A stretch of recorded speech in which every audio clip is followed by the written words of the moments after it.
시편 27편은 다윗의 시라고 되어 있습니다. 여러분, 다윗을 혹시 잘 아십니까? 우리가 익숙한 것하고 잘 아는 것을 헷갈릴 때가 있습니다. 여러분, 혹시 자녀들은 여러분의 부모님들을 잘 아십니까? 부모님을 모르는 자녀는 아무도 없을 것입니다. 그러나 부모님의 마음에 어떤 기도의 제목이 있는지, 지금 부모님은 어떤 염려가 있는지, 어떤 소원이 있는지를, 지금 부모님의 마음이 어떻는지를 잘 알고 있습니까? 남편은 아내의 마음의 소원을, 아내는 남편이 요즘 무엇에 관심이 있는지를 잘 알고 있습니까? 익숙하게 지내는 것하고 잘 아는 것하고는 참 많이 다릅니다. 다윗을 우리는 익숙하게 알고 있습니다. 그러나 다윗을 잘 압니까? 라는 질문이 있습니다. 우리가 다 살펴볼 수는 없지만 다윗이라고 할 때에 이 사람은 평생을 전쟁터에서 살은 사람입니다. 혹시 여러분 친구 가운데 전쟁을 안 하는 군인으로 사는 사람이 아니라 정말로 평생을 전쟁터에서 싸우고 있는 그런 친구가 혹시 있으십니까? 우리나라에서는 쉽지는 않을 것 같습니다. 다윗은 20대의 젊은 나이부터 60 넘도록 전쟁을 하면서 살았던 사람입니다. 전쟁터에 있었다라는 말은 쉽게 말하면 상대방을 죽이지 않으면 내가 죽는 상황에 항상 몰려 있었던 사람입니다. 다윗은 부부간의 이혼의 아픔을 크게 겪었던 사람입니다. 혹시 이혼의 슬픔이나 사별의 슬픔을 하신 분의 어려움을 아십니까? 다윗은 참 사랑했던 아내였는데 장인에 의해서 억지로 헤어지게 되고 부부간의 이별을 경험했던, 이혼을 경험했던 사람입니다. 나중에 다시 합쳤는데요, 또 아내와의 불화로 인해서 그 아내를 오랫동안 사랑하지 못하고 어려운 가운데 지냈던 사람입니다. 다윗은 자녀를 잃어본 경험이 있는 사람입니다. 여러분, 사랑하는 자녀를 먼저 떠나보낸 그 부모의 슬픔을 혹시 아십니까? 다윗은 자기의 자녀들이 자기보다 먼저 죽는 모습을 경험했습니다. 그것도 형제에 의해 비참하게 살해당하는 슬픔을 경험했던 아버지입니다. 다윗은 자기가 가장 신뢰했던 아들이 자기를 죽이기 위해서 배반하고 반란을 일으키는 슬픔에 오랫동안 노출되어 있었던 사람입니다. 우리가 평소에 평생에 경험해 보기 어려웠던 힘든 일들을 이 사람은 혼자서 다 경험해 본 사람입니다. 인간관계에서 사업을 하시다가 배신을 당하고 그로 인해서 생명이 위협급한 지경에 들어가 본 경험이 있습니까? 그 상처는 쉽지 않을 것입니다. 다윗은 이 모든 것을 한 사람이 다 경험하면서 살았습니다. 교인들 가운데 간혹 이렇게 말씀하시는 분이 있습니다. 나는 너무 바빠서 기도합니다. 옛날에 경건서적의 제목이 그렇습니다. 우리들 가운데 어떤 분들은 너무 바빠서 성경을 읽을 시간이, 기도할 시간이 없습니다. 직장의 일이, 회사의 일이, 내가 하는 사업이 너무 바빠서 하나님을 생각할 겨를이 없습니다. 그렇게 살아가는 교인도 있습니다. 반면에 직장에서, 회사에서 내가 맡은 일이 너무 중합니다. 내가 해야 할 일들이 너무 많습니다. 그래서 저는 기도할 수밖에 없습니다. 그렇게 살아가는 교인도 있습니다. 다윗은 후자에 속하는 교인입니다. 평생을 죽이지 않으면 내가 죽는 상황에서 살았습니다. 가정에서, 부부간의 관계에서, 자녀들과의 관계에서, 교인들과의 관계에서 항상 위험 속에 슬픔과 억울함과 고통 속에 살았습니다. 그로 인해서 다윗은 하나님을 더 간절히 찾으면서 살았던 사람입니다. 그래서 다윗을 만약에 이 자리에 불러서 우리가 당신이 경험한 하나님은 어떤 하나님인지 한번 우리에게 말씀해 주십시오. 연필과 종이를 줘서 당신이 살면서 경험한 하나님이 어떤 하나님인지를 써주십시오 라고 이야기할 때에 자기가 경험한 하나님에 대해서 할 말이 많은 사람입니다.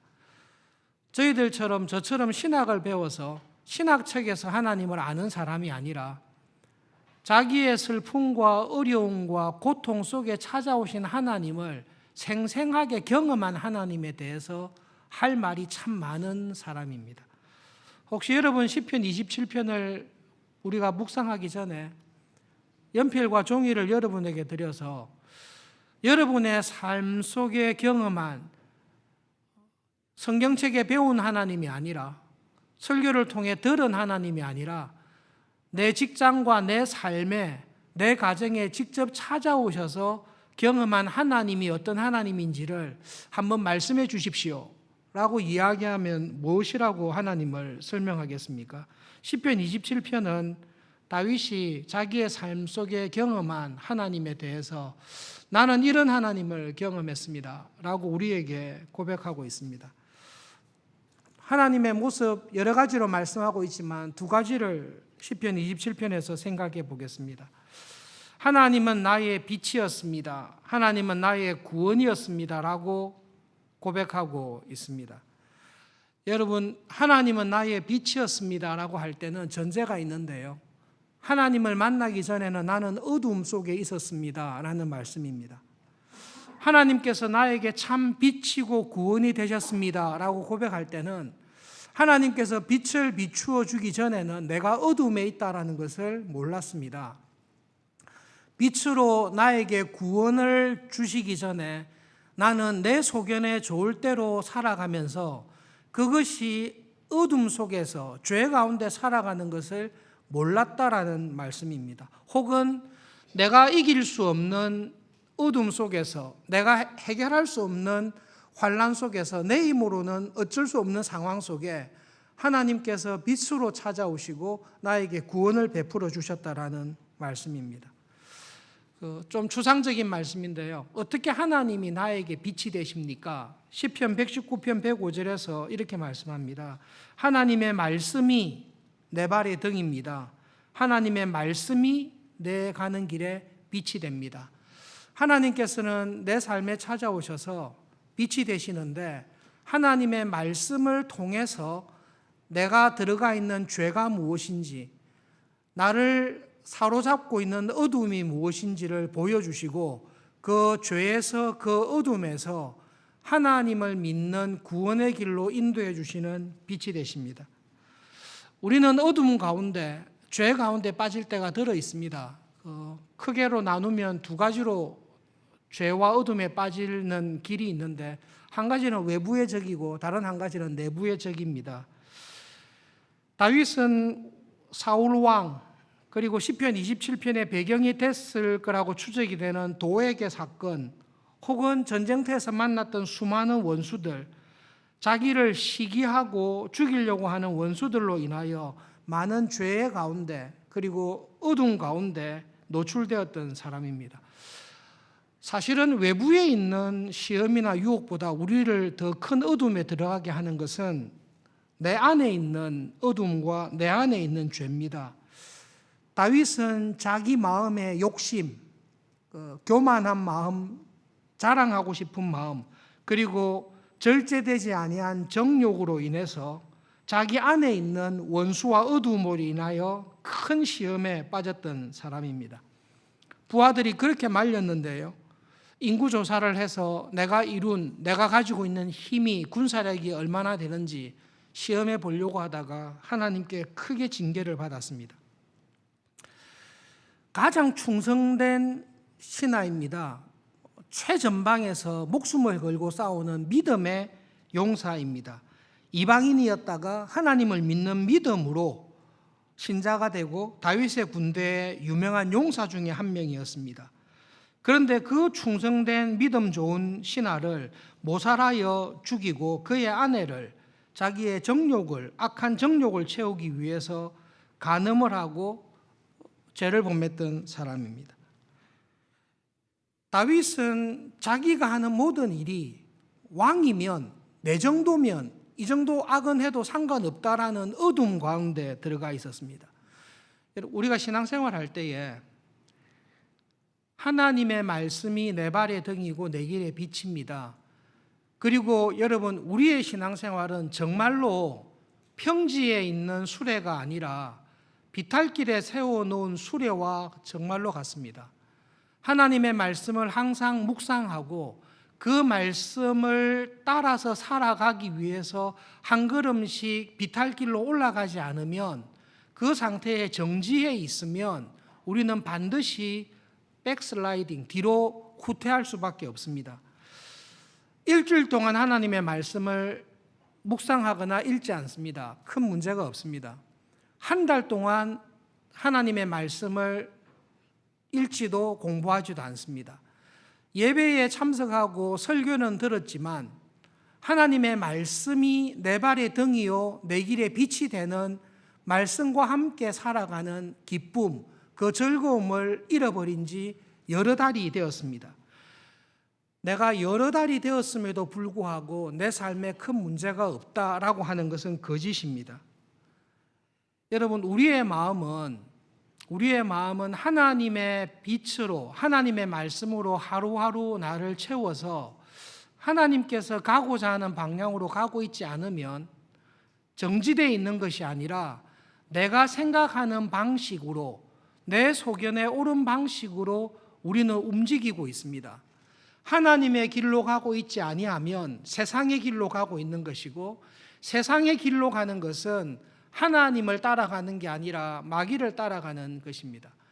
이것은 너무 간단하고 분명한 사실입니다. 오랫동안 하나님의 말씀을 통한 기쁨이 없습니다. 하나님의 말씀이 내 생활 가운데 은혜를 준 경험이 없습니다. 그러면 나는 어둠 가운데, 죄 가운데 있는 것입니다. 이럴 때에 하나님께서 말씀을 통해 내 눈을 열어서 내가 지금 죄 가운데 있구나, 하나님의 말씀의 빛을 따라가는 게 아니라 내 소견에 좋을 대로 따라가고 있구나라는 것을 빛으로 비춰주셔야 내가 어둠 가운데 내 욕심을 따라서 세상의 풍조에 휩쓸려 가고 있다는 것을 그때 깨닫게 됩니다. 좀 이렇게 너무 유치하다고 말씀하실 수 있지만, 날마다 말씀을 읽고 묵상하는 큐티하는 집사님이 있었습니다. 친한 친구가 사업을 해서 도와주기로 했습니다. 그 친구가 물건을 파는데요, 필요 이상의 많은 물건을 친구를 돕기 위해서 받아왔습니다. 그리고 그 친구가 수금을 하러 왔습니다. 곤란한 지경에 이르렀습니다. 자기가 남은 물건을 다 사고 친구를 도와주기에는 경제적으로 부담이 큽니다. 그렇다고 어려운 중에 있는 친구에게 다 가지고 가라고 하기에도 마음에 참 고민이 되었습니다. 날마다 본문을, 성경을 읽고 큐티를 하고 있는데 이상하게 친구가 2박 3일 동안 와 있는 동안 읽었던 본문이 계속 숫자에 관한 본문이었습니다. 역대기인지 민수기인지 좌우지간 읽을 때마다 몇 명이었다, 몇 명이었더라 숫자만 나왔습니다. 첫날 숫자 나와서 그냥 넘어갔습니다. 고민을 하고 있는데 둘째 날 또 숫자가 나왔습니다. 그냥 넘어갔습니다. 셋째 날 또 숫자가 나오길래 묵상을 했습니다. 하나님, 내 고민은 이건데 왜 자꾸 숫자를 이야기합니까? 그러다가 마음에 문득 내가 지금 고민하는 게 돈 계산 숫자로 어떻게 친구의 물건을 어떻게 할까가 고민인데 친구한테 말해라는 거구나, 그렇게 적용을 했습니다. 그리고 친구에게 솔직하게 이야기를 했습니다. 너를 돕고 싶은데 사실은 여차여차해서 재고가 많다, 어떻게 하면 좋겠냐. 이야기를 했을 때 그 친구가 아무 걱정할 필요 없다고, 그거는 회사에 반품을 하면 되는 것이고 네가 책임지거나 내가 책임질 일이 아니다라고 해서 문제가 참 잘 해결되었다라는 간증을 실제로 들은 적이 있습니다. 하나님의 말씀이 지금 내가 당면한 상황과 문제에 어떻게 해야 될지 빛을 비추어 주시고 이렇게 가도록 은혜를 주셨다라는 간증입니다. 질문인데요, 성경을 그렇게 읽으면 돼요, 안 돼요? 하나님께서 레위기나 역대기에 숫자를 쭉 이야기했을 때 그 숫자를 읽을 때 외상값을 어떻게 해야 될까? 이렇게 성경을 해석하면 됩니까? 안 됩니까? 그렇게 해석하면 안 됩니다. 하나님께서 성경에 어떤 말씀을 기록했을 때 그 말씀을 기록한 의도와 목적은 분명히 있습니다.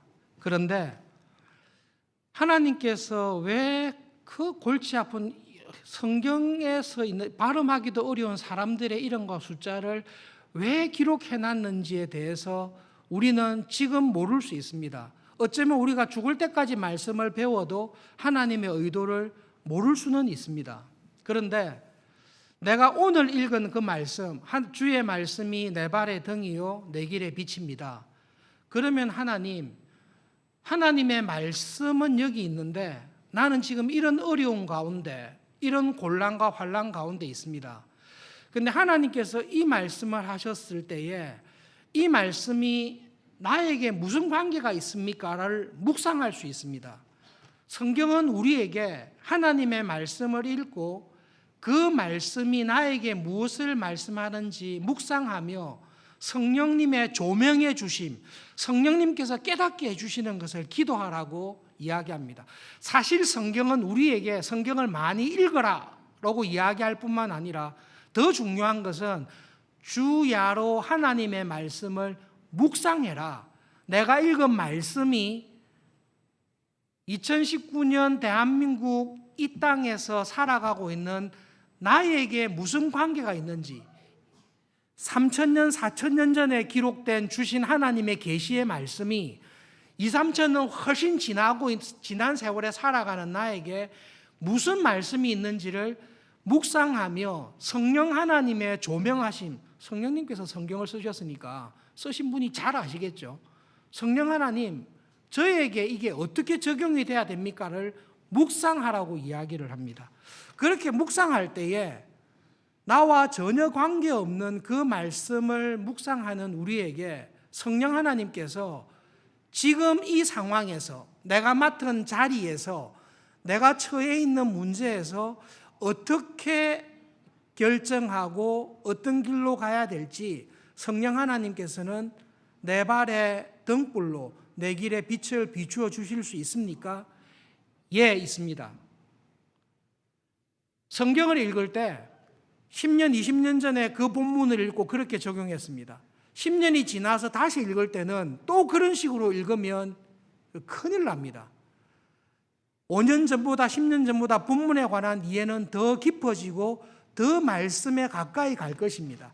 그럼에도 불구하고 그 말씀을 지금 나의 상황 속에 적용하여 신자로서 어떻게 해결해야 될지를 묵상하며 성령님의 인도를 받는 일은 항상 필요합니다. 다윗은 자기의 인생을 통해 하나님이 빛이십니다. 내가 하나님의 말씀을 묵상하고 하나님께 기도할 때마다 하나님께서는 저에게 어떻게 살아야 될지, 어떤 전략으로 싸워야 될지, 누구와 함께 협력해야 될지를 하나님 저에게 항상 가르쳐 주셨습니다. 하나님은 저의 인생에, 저의 삶의 빛이었습니다. 그 고백을 우리에게 하고 있습니다. 역사서에 있는 다윗의 삶을 보십시오. 평생을 전쟁을 했습니다. 어떤 경우에는 전략과 전술, 자기의 경험에 따라서 많은 전쟁을 합니다. 어떤 경우에는 귀찮을 정도로 하나님께 물어봅니다. 하나님, 이번에 어떻게 공격할까요? 성공했습니다. 그 다음에 공격하면 되는데 또 물어봅니다. 하나님, 이번에 어떻게 할까요? 하나님도 신기하세요. 이번에는 뒤로 가서 기습을 해라. 사실 그거 읽으면서 좀 많이 웃었거든요.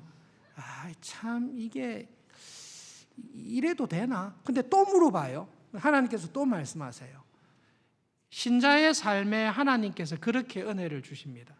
다윗이 자기의 삶을 돌아봤을 때 어떤 경우에는 하나님께서 나에게 다 맡기시더라.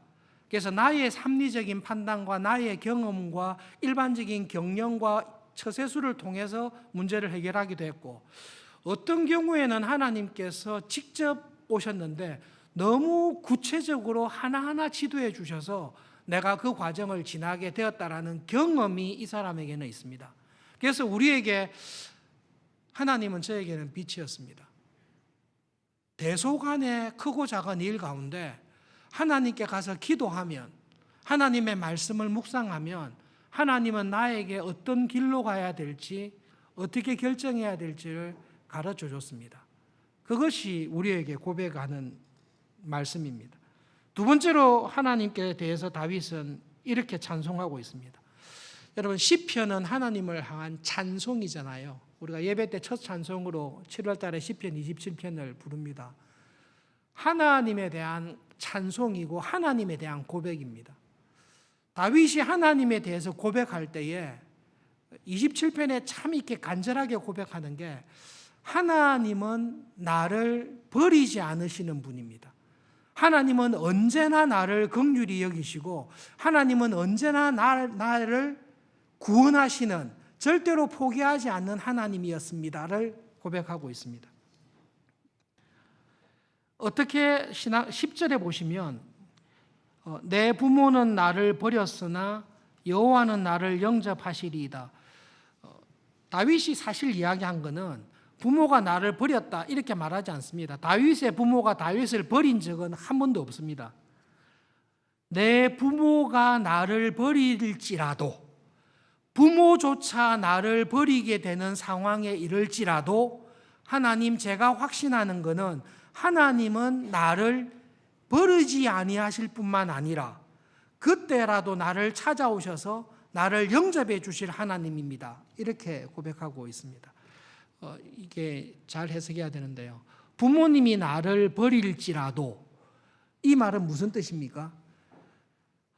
모든 사람이 나를 배신하고 이제는 저 사람 쓸모없다, 옛날에는 지위가 있어서, 옛날에는 지혜가 뛰어나서, 옛날에는 돈이 많아서, 옛날에는 나를 도울 자리에 있어서 내가 저 사람을 대했지만 이제 저 사람은 나에게 도움이 안 되고 오히려 귀찮다, 이러면 사람은 자연스럽게 버리게 됩니다. 그런데 모든 사람이 버리더라도 끝까지 나를 지키고 나를 버리지 아니하는 사람이 있습니다. 그건 부모님입니다. 부모가 자녀를 버리는 경우는 이거는 사실은 불가능에 가깝습니다. 그런데 자녀가 얼마나 못되고 얼마나 잘못했으면 부모가 자녀를 버리겠습니까? 여러분, 그거는 부모가 자녀를 버렸다, 이거는 인간 쓰레기라는 말입니다. 부모조차도 니는 나가서 죽어라, 니 같은 자식은 사는 것보다 죽는 게 낫다, 나도 네 부모의 길을 포기하겠다라는 그런 극심한 상황에 몰렸을 것입니다. 우리아를 죽이고 밧세바를 간음하고 그것을 숨기기 위해서 하는 모든 것을 신하들이 다 보았습니다. 자기만 어둠 가운데 있어서 아무도 모를 거라고 스스로 속이고 있는 것입니다. 그러니까 모든 사람들이 그 악행을 알고 있습니다. 마음으로 이미 다윗을 다 버렸습니다. 저거는 왕도 아니다, 저거는 의리도 없다, 어떻게 충성된 신하를 저렇게 이용해 먹냐, 저 인간은 자리는 왕이지만 왕이 아니다, 마음으로 다 버릴 때가 있습니다. 그런데 부모조차도 포기할 만한 죄에 빠지고 부모조차도 의절할 만한 악한 일을 범해서 모든 사람이 다 포기할 때, 그때에도 하나님은 나를 버리지 않는 하나님이심을 저는 믿습니다. 이 은혜를 다윗은 경험한 사람입니다. 모든 사람이 자기를 다 버리고 필요 없다고 하고 떠났을 때에, 하나님, 제가 하나님 앞에 이 죄를 범했습니다. 하나님의 말씀의 빛을 통해, 나단을 통해 주시는 그 경고의 말씀을 통해 내가 말할 수 없는 죄 가운데, 부모조차도 네가 내 아들인 게 부끄럽다고 하고 모르는 걸로 하자라고 하는 그 죄에 빠졌을 때에 하나님께서는 그때라도 나를 찾아오셔서 나는 너를 버리지 않는다. 왜냐하면 나는 네가 어떤 인간인지 애초부터 알기 때문이다. 그의 죄를 회개하고 하나님의 긍휼과 은혜를 구하면서 돌아올 때에 하나님께서는 결코 버리지 않습니다. 부모가 나를 버릴 수 있습니다. 남편이, 아내가, 자녀가 우리를 버릴 수가 있습니다. 그 버리는 이유가 내 안에 있습니다. 내가 지은 죄로 인하여 다 버릴 것 같습니다. 그럴 때 사탄이 나에게 찾아와 송사합니다. 너는 완전히 쓸모없고 하나님도 너를 버렸다라고 이야기할 때가 있습니다. 그러나 그때에 다윗이 경험한 하나님은 내 부모님조차도 나를 포기하고 버리는 상황에서도 하나님은 나에게 긍휼과 은혜를 베풀어 주시고 나를 그 환난에서 건져주시는 하나님이신 것을 저는 정말로 경험했습니다. 그리고 우리에게 우리가 믿는 하나님이 그런 하나님이시다라는 것을 우리에게 강력하게 고백하고 도전을 하고 있습니다. 이런 하나님을 경험하였기에 다윗이 오늘 설교의 제목처럼 하나님, 제가 하나님께 구하는 단 한 가지 소원이 있습니다. 그게 4절에 있습니다. 내가 여호와께 바라는 한 가지 소원, 한 가지 일이 있습니다. 그것은 내가 평생토록 여호와의 집에 살면서 여호와의 아름다움을 바라보며 그의 성전에서 사모하는 것입니다. 간절히 바라는 한 가지 소원을 구체적으로 살펴봅시다. 내가 평생토록 원하는 것은 여호와의 집에 사는 것입니다. 내일부터 직장도 안 가고 학교도 안 가고 아무 데도 안 가고 예배당에만 있겠습니다. 그 뜻은 아닙니다. 여호와의 집에 평생토록 산다는 것은 구약의 의미에서 하나님을 만나려면 성전에 와야 됩니다. 성막에 들어와야 됩니다. 성막에 들어오면 하나님을 만날 수 있고 하나님의 임재하심이 있습니다. 지금 하나님께서는 우리 삶의 모든 곳에 우리와 함께 하십니다. 내가 성전에서 하나님의 집에서 평생 살고 싶다는 말은 내가 어느 곳에 있든지 무슨 일을 하든지 내 마음의 중심에 하나님을 항상 모시고 살고 싶습니다. 하나님이 나의 영원한 빛이 되시고 항상 함께 하시는 빛이 되듯이 내가 그 하나님의 빛 안에, 하나님의 말씀 안에 쏙 들어가서 항상 하나님의 말씀이 인도하는 대로 평생 살고 싶습니다 라는 그 뜻입니다. 평생 예배당에서 목사로 살면서 온갖 나쁜 짓을 하는 사람도 있을 수 있습니다. 다윗은 그 말을 하는 게 아니라 하나님, 제가 경험하고 만난 이 하나님을 저는 평생도록 제 마음의 중심에 모시고 하나님의 사람으로 살고 싶습니다. 지금 예배 드리고 있는 중이죠. 아무나 졸거나 딴 생각하는 사람 없죠. 우리가 예배 드릴 때는 마음을 하나님께 집중합니다.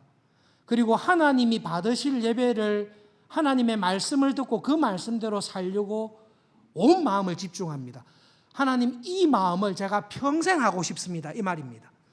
하나님, 제가 예배당에 있든 직장에 있든 원수들을 만나든 어떤 일을 하든 예배당에 있는 것처럼 하나님을 항상 생각하고 그 하나님이 기뻐할 만한 믿음의 사람으로 하나님의 빛 가운데 말씀을 따라 살고 싶습니다. 제가 이걸 평생 하고 싶습니다. 여호와의 집에 살고 싶습니다. 그리고 여호와의 아름다움을 바라보고 싶습니다. 하나님께서 그 하나님을 찾고 하나님과 동행하기를 원하는 사람에게 주시는 하나님의 은혜가 있습니다. favor, 호의. 하나님께서 그렇게 하는 사람한테 잘해주고 싶은 마음이 있습니다. 우리 아들한테 잘해주는 청년을 만나면 그 청년을 잘해주고 싶습니다. 똑같은 말이에요. 하나님을 사랑하고 하나님 말씀대로 살고 싶은 사람한테 하나님이 막 잘해주고 싶어요. 그것을 내가 원한다는 것입니다. 내가 하나님과 함께 평생 동행하며 살고 싶습니다. 이렇게 살아갈 때에 하나님께서는 내 삶에 순간순간 개입하셔서 저에게 하나님께서 은혜를 주시고 복을 주시는 것을 믿습니다. 하나님, 저는 그 하나님의 favor, 그 하나님께서 주시는 그 은혜를 평생 경험하면서 살고 싶습니다. 이것이 저의 소원입니다.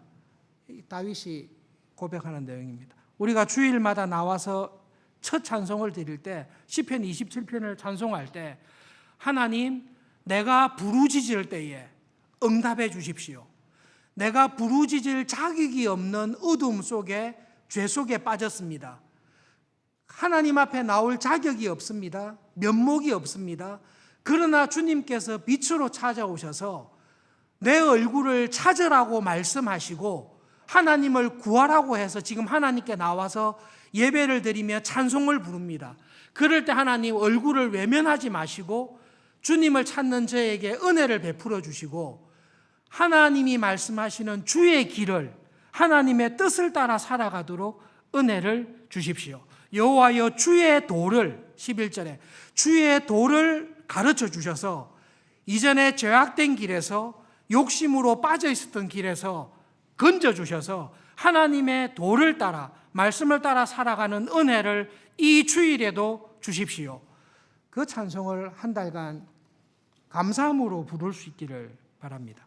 마지막으로 우리가 하나님에 대해 생각할 게 있는데요. 하나님께서 우리에게 이렇게 말씀하십니다. 하나님, 저는 한 가지 소원이 있습니다. 이 말은 두 마음을 안 품었다는 겁니다. 저는 하나님도 잘 섬기기를 원하고 부자가 되기를 원합니다. 하나님과 재물을 겸하여 섬기는 것은 불가능합니다. 하나님께서 원하시는 것은 딱 한 가지인데요. 남은 삶을 살 때에 하나님의 나라와 뜻을 먼저 구하면서 살라는 것이 하나님의 뜻입니다. 그러면 이 모든 것을 더하겠다라는 말씀입니다. 그런데 우리의 마음은 무엇을 먹을까? 무엇을 입을까? 어떤 지위에 오를까? 어떤 자동차를 타고 어떤 아파트에 어떤 집에 살고 어떤 지위에 오를까가 사실은 우리 마음을 더 끕니다. 가만히 놔두면, 저를 가만히 놔두면 우리는 이쪽으로 가는 것이 자연스럽습니다. 우리 타락한 본성에 훨씬 자연스럽습니다. 조금 더 먹을 것이 넉넉하고 조금 더 입고 누리는 것이 폼나고 풍족하는 쪽에 자연스럽게 마음에 끌립니다. 혹시 여러분 가운데 목사님, 저는 그렇지 않습니다. 저를 가만히 두시면 저는 하나님의 나라와 서울중앙교회와 믿음으로 사는 일에 항상 마음이 끌립니다. 이거는 진짜 은혜 안에 있는 사람입니다. 이 상태는 은혜 안에 있는 사람의 상태입니다. 그런데 은혜를 떠나면 우리 마음은 항상 이쪽으로 욕심과 유혹에 항상 끌립니다.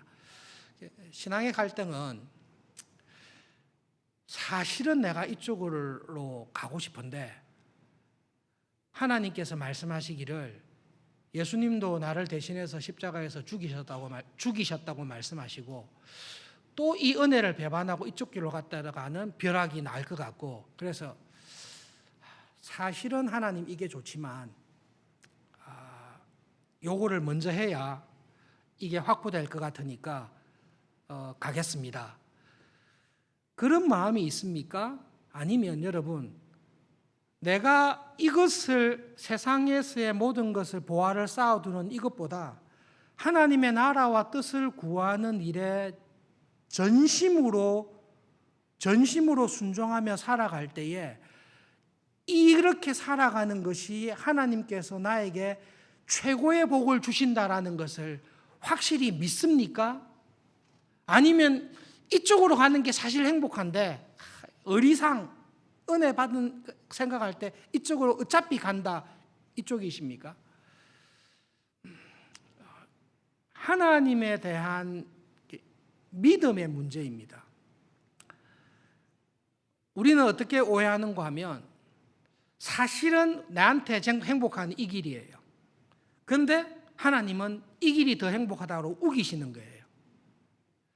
하나님을 거역할 수 없으니까 이 길로 간다라고 생각해서 억지로 가는 거죠. 그런데 하나님의 본심은 그렇지 않습니다. 내한테 최고의 길이 이것인데 베스트가 아닌 세컨 베스트, 그 다음에 좋은 것을 주시는 하나님이 아니십니다. 하나님의 본성을 오해하신 것입니다. 하나님께서는 나에게 최고를 주기를 원하십니다. 그래서 이게 내한테 최고의 길입니다.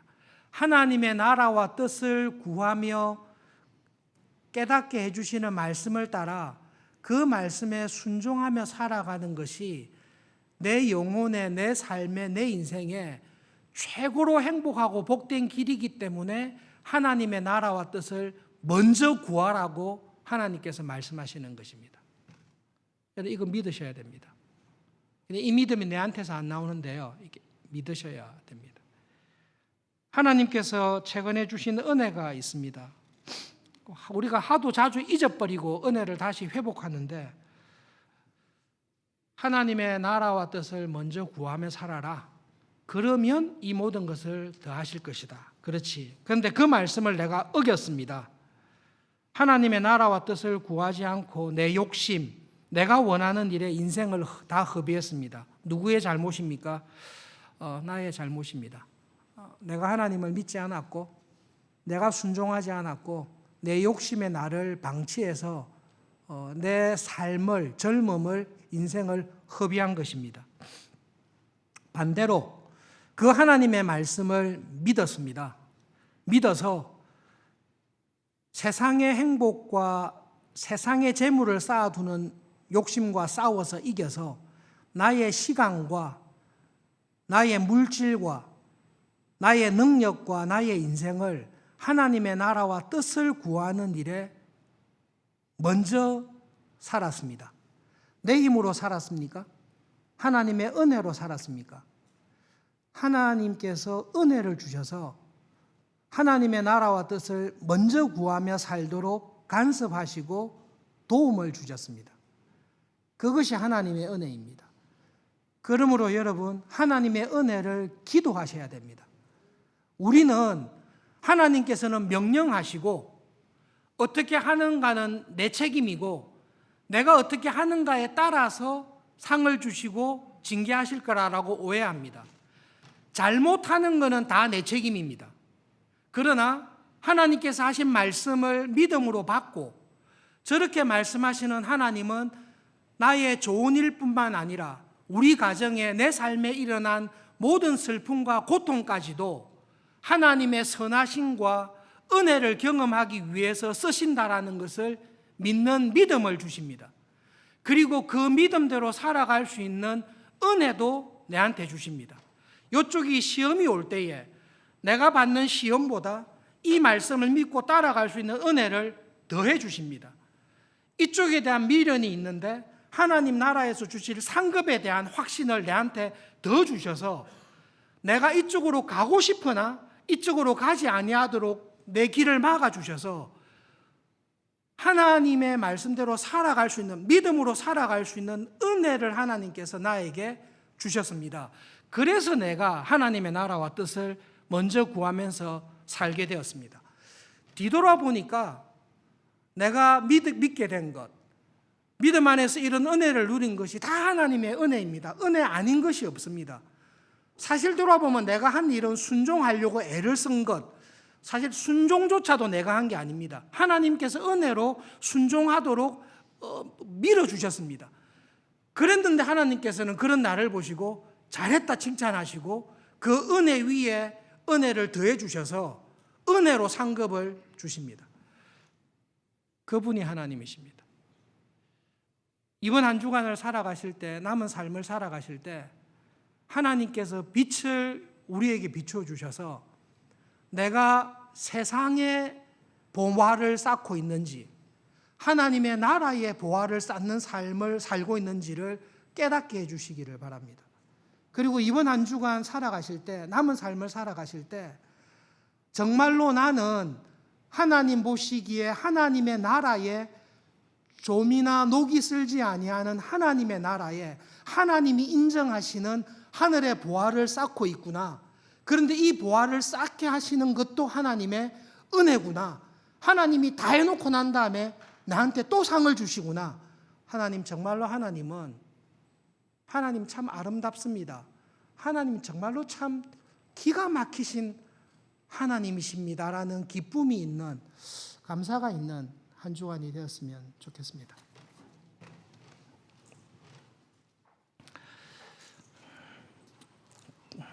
가정적으로, 개인적으로 보통 사람이 상상할 수 없는 환난과 고통과 어려움 속에서 살았습니다.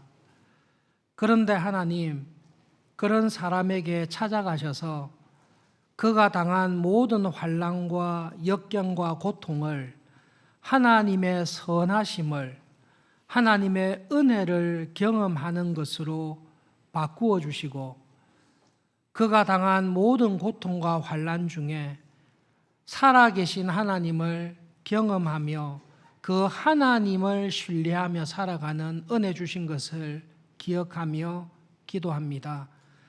성령 하나님, 빛으로 찾아오셔서 내 안에 있는, 내 삶 속에 들어와 있는 어두움과 죄가 무엇인지를 보여주십시오. 하나님, 빛으로 말씀으로 찾아오셔서 이번 한 주간 살아갈 때에 죄 가운데, 어둠 가운데 헤매지 않게 하시고 하나님의 말씀과 은혜 안에 믿음의 길을 걸어갈 수 있도록 저희들을 붙잡아 주십시오. 하나님, 내가 정말로 하나님께 구하는 한 가지의 제목이 있습니다. 하나님의 나라와 뜻을 먼저 구하며 살아갈 수 있는 믿음을 주십시오. 그것이 하나님께서 나에게 주시는 최고의 최선의 복인지를 믿는 믿음을 주시고, 그 길을 걸어갈 수 있는, 거절할 수 없는 은혜를 주십시오. 예수님의 이름으로 기도합니다. 아멘.